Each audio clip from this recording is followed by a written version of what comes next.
Arrêtez tout. Écoutez bien. Ce qui suit est une arme. Une fois le mécanisme vu, vous ne pourrez plus l'ignorer. Jamais. Vous connaissez cette sensation. L'humiliation glacée. Vous êtes dans cette réunion. Vous exposez une idée.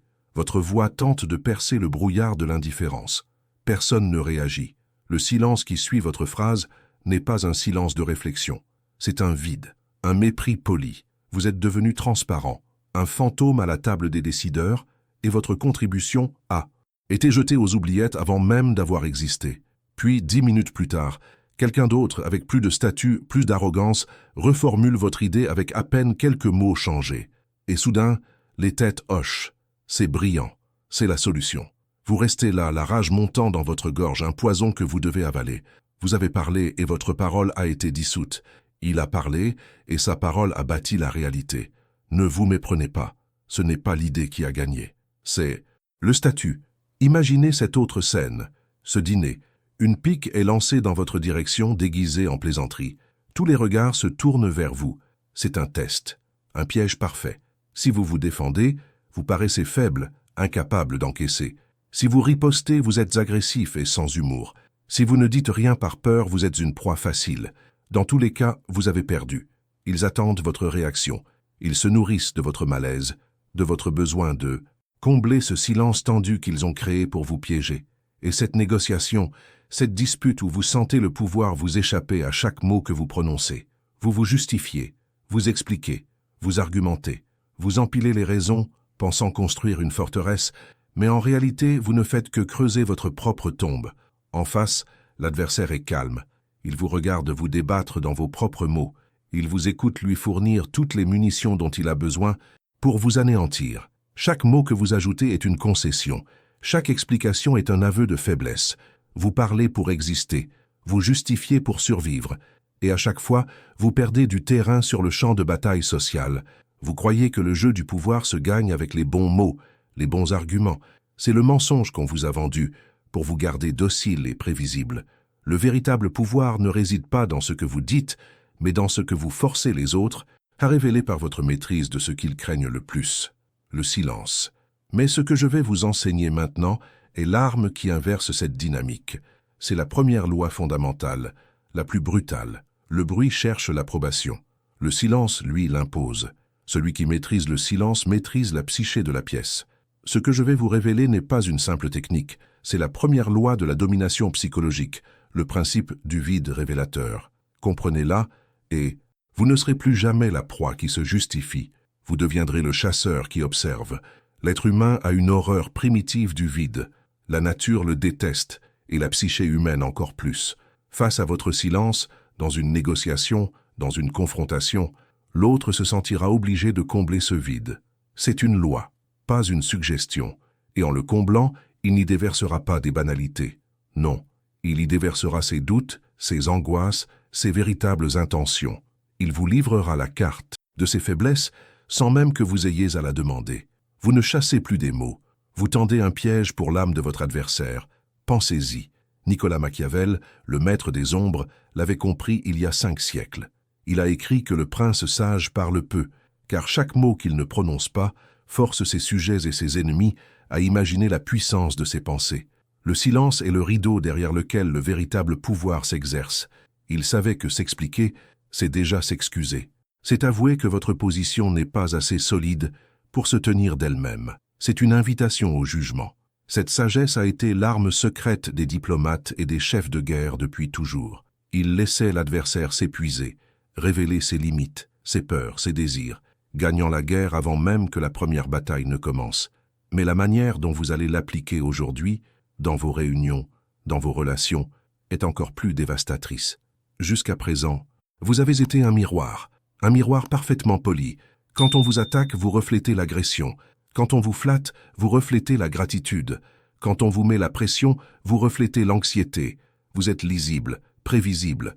Votre adversaire n'a qu'à se regarder en vous pour savoir exactement comment vous manipuler. Il contrôle votre image, et donc, il vous contrôle. Vous n'êtes que le reflet de ses intentions. Ce que je vous propose est une métamorphose, une transformation irréversible. Vous allez cesser d'être un miroir. Vous allez devenir un trou noir. Imaginez la physique du pouvoir. Un trou noir ne reflète rien. Il absorbe tout, la lumière, la matière, l'information. Rien n'en ressort. Son immense gravité courbe l'espace-temps autour de lui.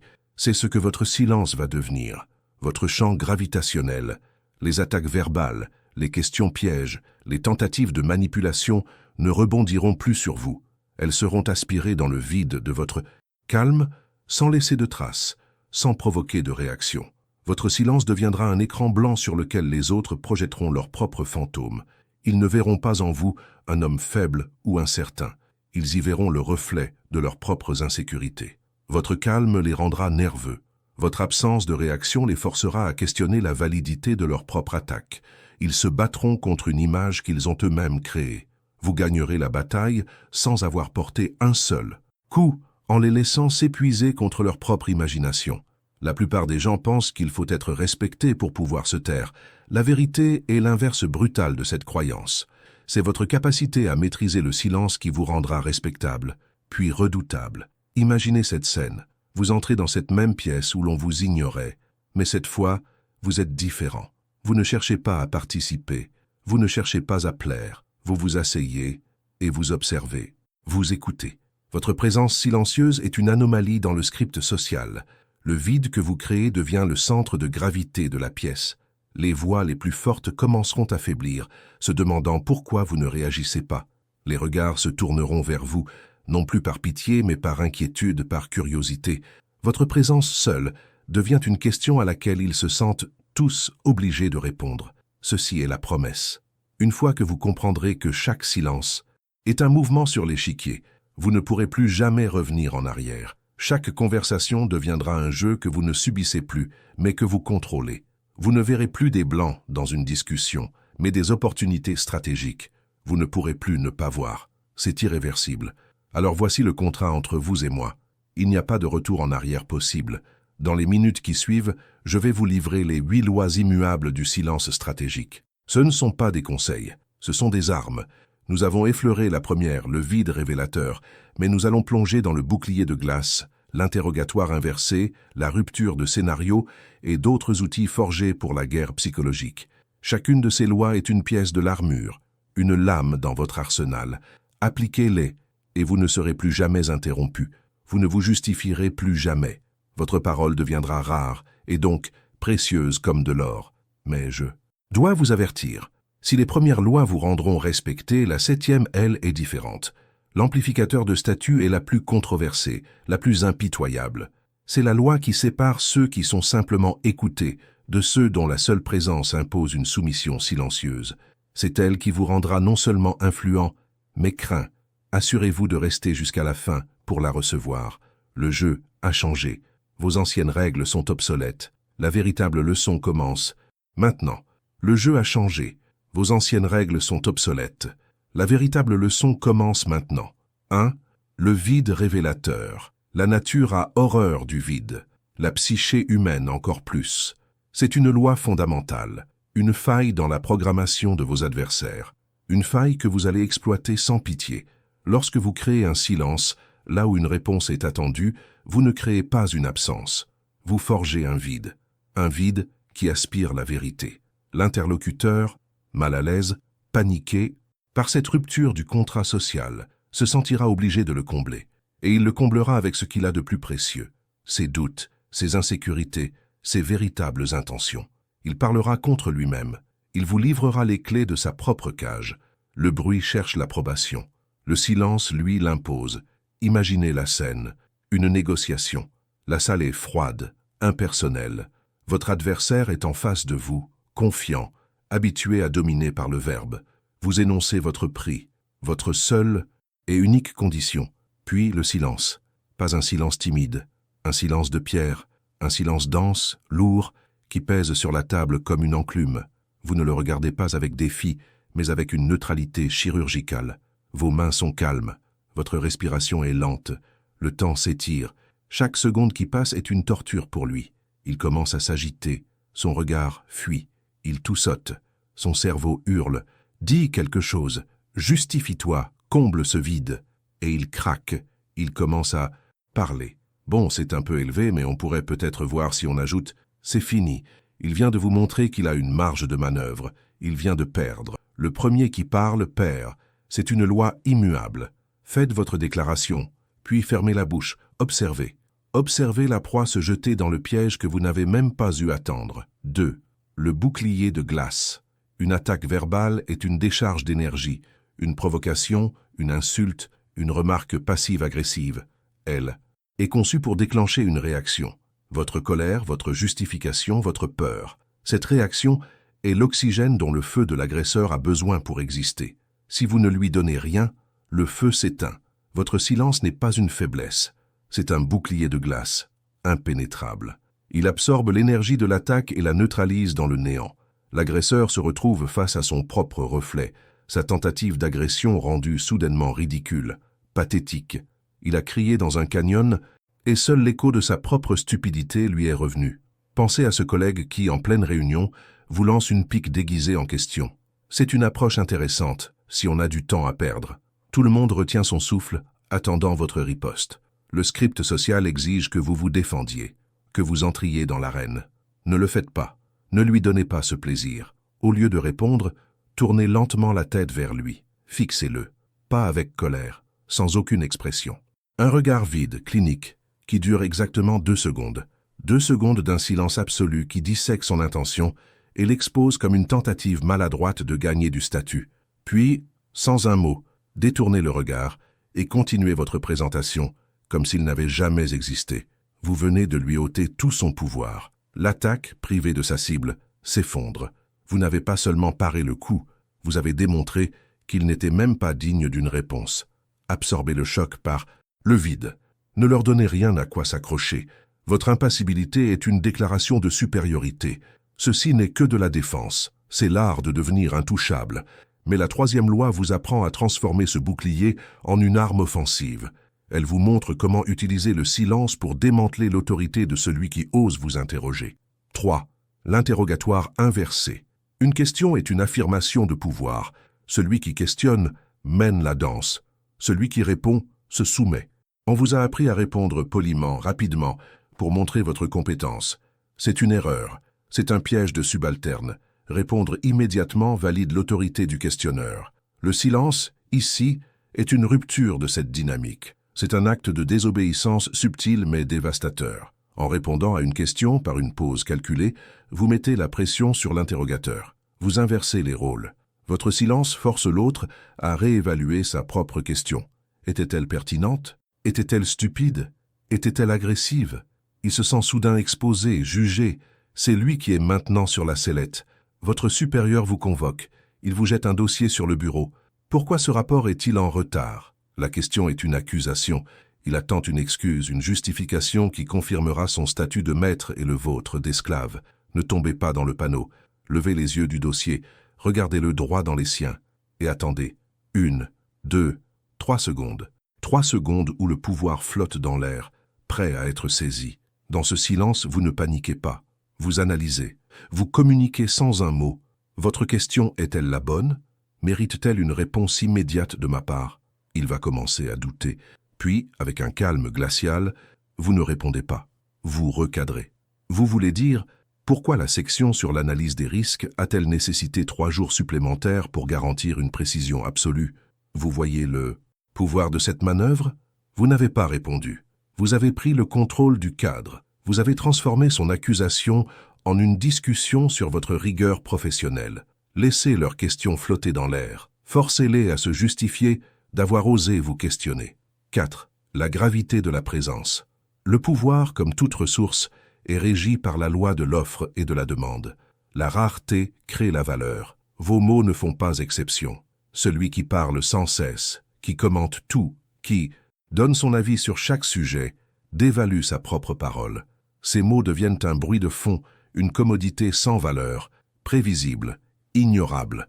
En revanche, celui qui parle peu transforme ses mots en or. Son silence crée une attente, un désir. Quand il choisit enfin de parler, ce n'est plus une simple opinion.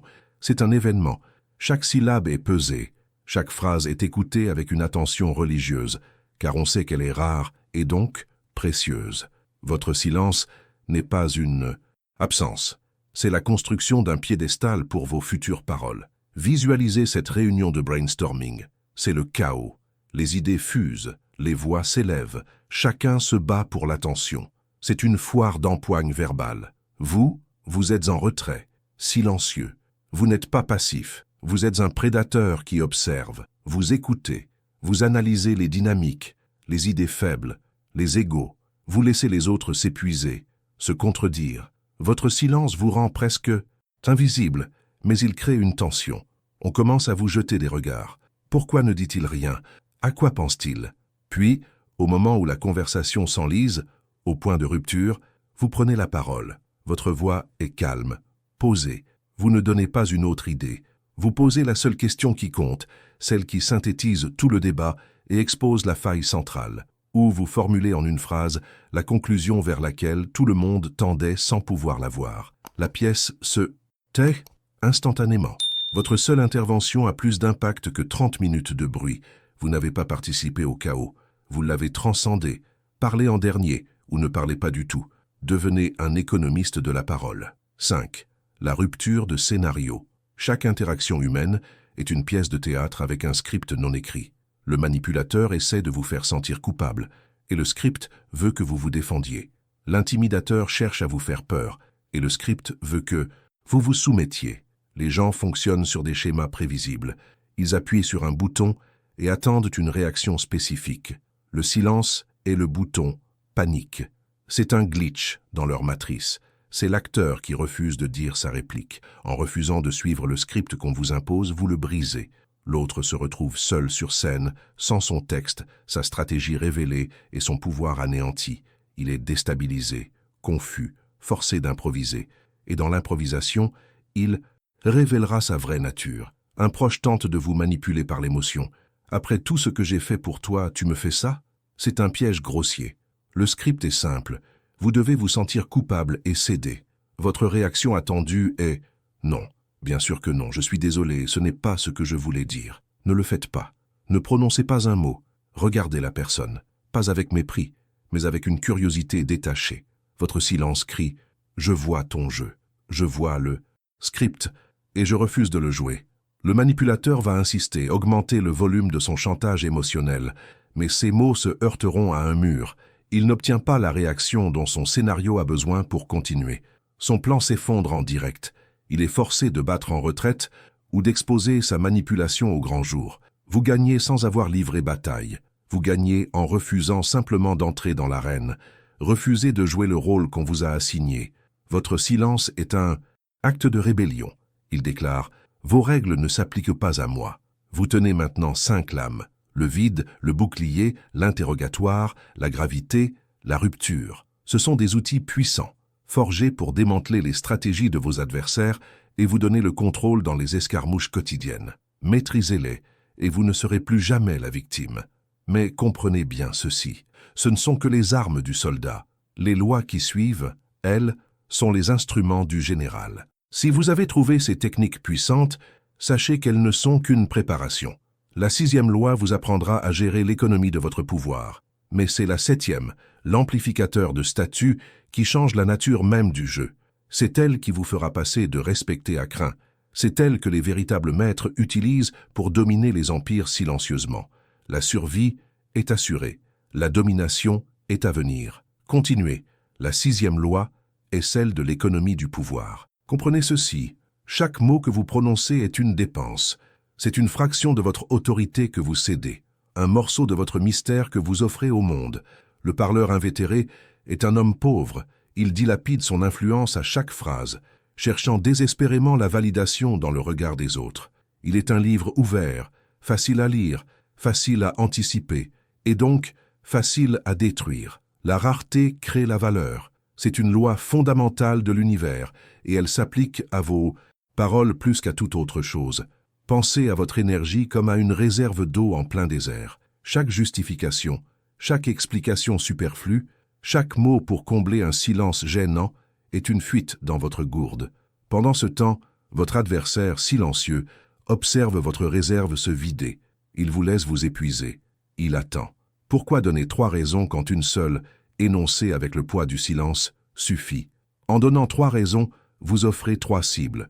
Vous Invitez au débat sur la validité de chacune. Je ne suis pas d'accord avec le point 2. Et voilà, vous êtes déjà sur la défensive, votre autorité érodée, votre décision transformée en une simple opinion parmi d'autres. Donnez-en une, ou aucune. La décision est prise. Point final. Ceci est la nouvelle direction. Silence. Le silence qui suit votre déclaration laconique est le véritable sceau de votre pouvoir. Il signifie « ceci n'est pas une négociation, c'est une réalité. Adaptez-vous ». Les faibles se précipiteront pour combler ce vide, pour questionner, pour protester. Laissez-les faire. Leurs paroles ne sont que le bruit des vagues se brisant contre une falaise. Ils s'épuiseront. La falaise, elle, demeure. Ne gaspillez jamais un mot. Chaque syllabe doit être investie, pas dépensée. Votre parole est un acte, pas une conversation. Mais la loi qui suit est la plus dangereuse. Elle est amorale. Elle ne vise pas à convaincre, mais à soumettre. C'est l'arme des tyrans et des rois, des PDG qui bâtissent des empires sur la certitude glaciale de leur volonté. C'est la 7e loi, l'amplificateur de statut, et elle sépare ceux qui sont respectés de ceux qui sont inévitables. Utilisez-la avec une conscience froide ou n'y touchez pas du tout.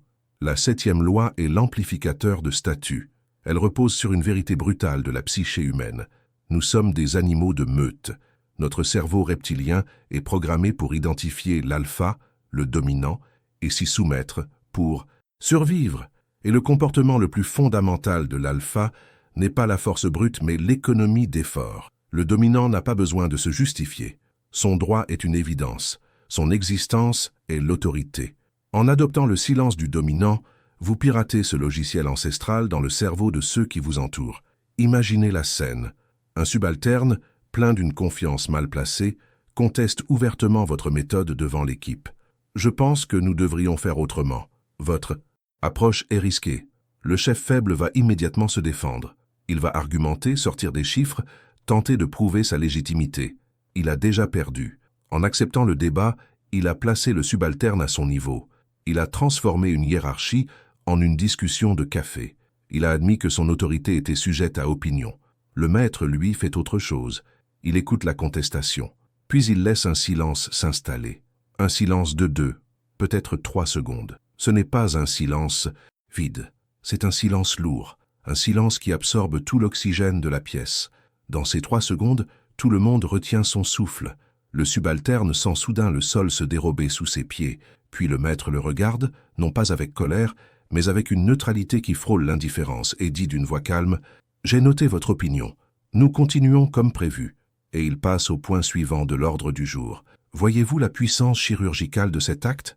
Il n'y a eu aucune confrontation, aucune argumentation. Le maître n'a pas défendu sa position, il l'a incarnée. Le silence a amplifié son statut. Il a communiqué plus puissamment que n'importe quel discours. Ta perception de la réalité est sans importance. C'est la mienne qui prévaut. Je suis la gravité dans cette pièce. Tu ne négocies pas avec la gravité.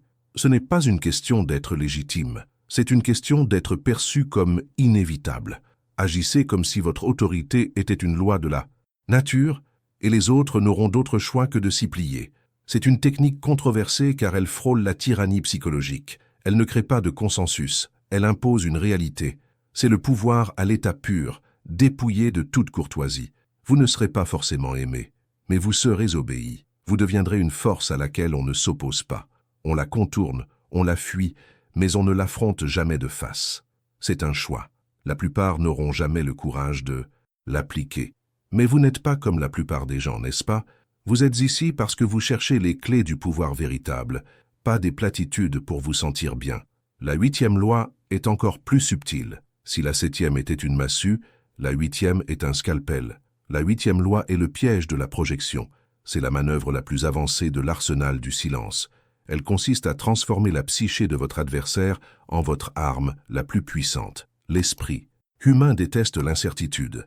Il a une compulsion à combler les vides, à créer des récits pour donner un sens à ce qu'il ne comprend pas. Votre silence maîtrisé est le vide ultime. C'est un écran blanc sur lequel vos interlocuteurs vont projeter leurs plus grandes peurs, leurs insécurités les plus profondes, leurs espoirs les plus fous et leurs pires scénarios. Vous êtes en pleine négociation. L'autre partie a l'avantage. Elle vous fait une offre en s'attendant à ce que vous réagissiez, que vous contre-offriez, que vous montriez vos cartes. Au lieu de cela, vous la regardez en silence. vous ne montrez rien. Ni satisfaction, ni déception. Juste un calme impénétrable. Que se passe-t-il dans sa tête? Le doute s'installe. Est-ce que mon offre est ridicule? C'est-il quelque chose que j'ignore? A-t-il une meilleure option? Est-ce qu'il se moque de moi? Son esprit, incapable de supporter le vide, commence à se battre contre lui-même. Il commence à parler de nouveau pour combler le silence. Il se justifie. C'est une offre très juste, vous savez, compte tenu du marché actuel. Il révèle ses faiblesses. Et bien sûr, il y a peut-être une petite marge de manœuvre sur les délais de livraison. Il se trahit. Il négocie contre lui-même. Vous n'avez rien fait. Vous n'avez rien dit. Vous avez simplement créé un espace et son propre esprit s'est précipité pour le remplir avec ses propres angoisses. Il s'est empalé sur le fantôme qu'il a lui-même créé. Cette technique est dévastatrice dans les conflits personnels. Votre adversaire vous accuse, vous crie dessus, déverse sa fureur. Toute réponse de votre part, même une défense, ne ferait que nourrir le feu. Elle lui donnerait quelque chose à quoi s'accrocher. Votre silence, en revanche, est un miroir. Il renvoie toute cette énergie à l'expéditeur. L'agresseur, face à votre calme, se voit. Il entend la laideur de ses propres cris, la démesure de sa propre colère. Il se sent soudain ridicule, exposé. Il se bat tout. Seul, laissez leur imagination devenir votre meilleur allié. Laissez leur démon intérieur faire le travail à votre place. Votre silence n'est pas une absence d'action, c'est l'action la plus pure. Vous devenez le metteur en scène d'une pièce dont votre adversaire est le seul acteur et qui se joue entièrement dans sa propre tête. Il ne peut pas gagner. Il ne se bat même pas contre vous. Il se bat contre le reflet de ses propres failles. Vous comprenez maintenant. Le silence n'est pas passif. C'est une cage que vous ne construisez pas. Vous l'ouvrez et votre adversaire s'y jette de lui-même, piégé par le vacarme de sa propre insécurité. Vous ne gagnez pas le débat, vous le rendez obsolète. Vous ne gagnez pas le conflit, vous le transcendez. Vous laissez l'ennemi se noyer dans son propre bruit, dans ses propres justifications futiles. Vous n'êtes plus une victime des conversations. Vous n'êtes plus un simple participant qui espère être entendu. Vous devenez l'architecte invisible de la pièce, celui qui sculpte la tension et dirige les courants émotionnels, sans prononcer un mot. Votre présence seule devient une question à laquelle les autres sont désespérément en quête d'une réponse. Ils deviennent des livres ouverts, et vous une énigme scellée. Leur besoin de parler devient votre source d'information la plus pure. Leur anxiété devient votre levier. Mais cette maîtrise a un prix. Elle exige que vous abandonniez une chose à laquelle vous vous accrochez désespérément. Le besoin d'avoir raison immédiatement. Le véritable pouvoir ne cherche pas à gagner l'argument. Il gagne la guerre. Laissez les autres s'épuiser dans des escarmouches verbales. Laissez-les célébrer leur petite victoire de rhétorique. Pendant ce temps, vous observez, vous analysez, vous attendez le moment où un seul geste, ou un seul mot pesé comme de l'or, fera basculer tout l'échiquier. Imaginez l'océan. Pensez-y. À la surface, c'est le chaos. Des vagues qui s'entrechoquent. L'écume, le bruit incessant des petites créatures qui luttent pour leur place, qui se débattent pour un instant de lumière. C'est le monde des hommes bruyants. C'est le monde des justifications, des émotions volatiles, des discours sans fin qui ne sont que de l'air agité. C'est là qu'ils vivent, c'est là qu'ils s'épuisent. Mais sous cette agitation, dans les profondeurs bleues et silencieuses, se meut le grand requin blanc. Chaque mouvement est pur, économique, létal. Il ne gaspille aucune énergie. Il n'annonce pas sa présence par le bruit. Sa présence est-il l'annonce. Son silence est plus terrifiant que n'importe quel rugissement. Il n'a pas besoin de prouver sa puissance. Sa nature même est la puissance. Il est la certitude silencieuse qui règne sur le chaos de la surface. Les autres, les poissons frénétiques, s'épuisent en bavardage, en justification, en attaques vaines. Ils sont la surface. Vous êtes la profondeur. Vous êtes le prédateur silencieux qui observe, qui attend, qui choisit son moment avec une certitude glaciale. Votre calme devient une menace pour eux. Votre silence est un jugement qu'ils ne peuvent pas contester. Ils ne savent pas ce que vous pensez, et cette ignorance les terrifie. Ils rempliront ce vide avec leurs pires craintes, vous prêtant une intelligence et une stratégie bien au-delà de ce que vous planifiez peut-être réellement. Votre silence devient une arme auto-alimentée. Vous n'avez plus besoin de vous battre. Les autres se battent contre le spectre de votre potentiel, un spectre qu'ils ont eux-mêmes invoqué. Vous avez transformé leur propre psyché en votre soldat le plus loyal. Cette transformation n'est pas une simple technique à apprendre. c'est un serment. C'est la décision irrévocable de cesser d'être lisible, de cesser de quémander la validation par des mots. C'est un engagement envers votre propre pouvoir. Beaucoup reculeront. Ils ont trop peur du silence, même du leur. Ils préfèrent le confort du bruit et de la soumission. Ce n'est pas leur chemin, c'est le vôtre. Pour ceux qui sont prêts à franchir ce seuil, à endosser ce manteau de puissance, il n'y a qu'une seule déclaration à faire. Ce n'est pas pour moi, c'est pour vous. C'est un saut sur votre ancienne identité. Un contrat signé avec votre nouvelle réalité. Écrivez dans les commentaires, non pas comme un simple spectateur, mais comme un initié, comme celui qui a compris la géométrie du pouvoir. Je ne me justifie plus. Chaque fois que vous lirez cette phrase, prononcée par d'autres qui ont compris, vous saurez que vous n'êtes pas seul dans cette arène. C'est le code de ceux qui ont cessé de jouer le jeu des autres pour imposer le leur. C'est le murmure de la meute silencieuse qui prend le contrôle. Une pièce après l'autre, une âme après l'autre. Rappelez-vous, toujours, les mots peuvent être débattus, les arguments peuvent être réfutés, mais un silence puissant, un silence maîtrisé, est une force de la nature. On ne discute pas. Avec un océan, soyez l'océan.